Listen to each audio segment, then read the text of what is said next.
ఇది మీ అందరికి చాలా ముఖ్యము, వినండి. ये बात तुम लोगों के लिए बहुत जरूरी है, ध्यान से అవన్నీ सुनो। నేను తీసివేయను, मैं उन सबको नहीं निकालूंगा, అవన్నీ ఇప్పుడే నేను బాగు చేయను. उन सबको मैं अभी ठीक नहीं करूंगा।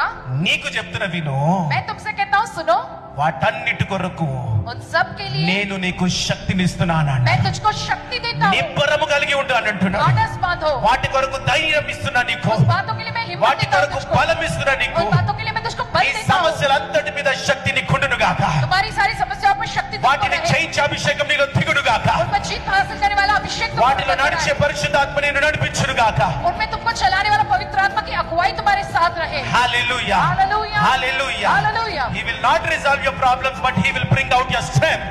वो तुम्हारी समस्याओं को दूर नहीं करेगा, लेकिन तुम में उस बल को, शक्ति को He देगा। will give you strength. वो तुमको शक्ति और बल देगा। హల్లెలూయా. Hallelujah. చాలా మంది అయ్యా సమస్యలు ప్రభువా భరించలేకపోతున్నాము. बहुत से लोग कहते हैं कि प्रभु ये सारी समस्याएं हम इसे झेल नहीं पा रहे हैं। దేవుడు ఎలా పనిచేస్తాడో తెలుసా? खुदा कैसे काम करता है जानते हो? మీ జీవితంలో మీ సమస్యలు బలంగా ఉంటేనే అనుకుంటున్నారు. तुम्हारे जीवन में तुम्हारी जो समस्या बहुत ही ताकतवर है, क्या सोचते हो तुम? సాతాను పెట్టిన ఊహ అది నీకు. बस शैतान ने तुम्हारे अंदर डाला वो మీ भ्रम है। జీవితంలో నీ సమస్యలు బలంగా లేవయ్యా. तुम्हारे जीवन में तुम्हारी समस्याएं वो ताकतवर నీ नहीं है। జీవితంలో నువ్వు బలహీనంగా ఉన్నావు. तुम्हारे जीवन में तुम कमजोर Your हो। problems are not strong, you are weak. तुम्हारी समस्याएं ताकतवर नहीं, लेकिन तुम कमजोर हो। నువ్వు బలహీనంగా ఉన్నావు, तुम कमजोर हो, నువ్వు బలంగా ఉన్నావు. तुम निर्बल हो। ఈ రోజు దేవుడు శక్తిని ఇస్తుండు, నువ్వు బలవంతుడిగా మారు అంటున్నాడు. ये హల్లెలూయా. खुदा तुमको शक्ति देता है ताकि तुम बलवान बनो। యెహోషువకి ఇచ్చిన బలము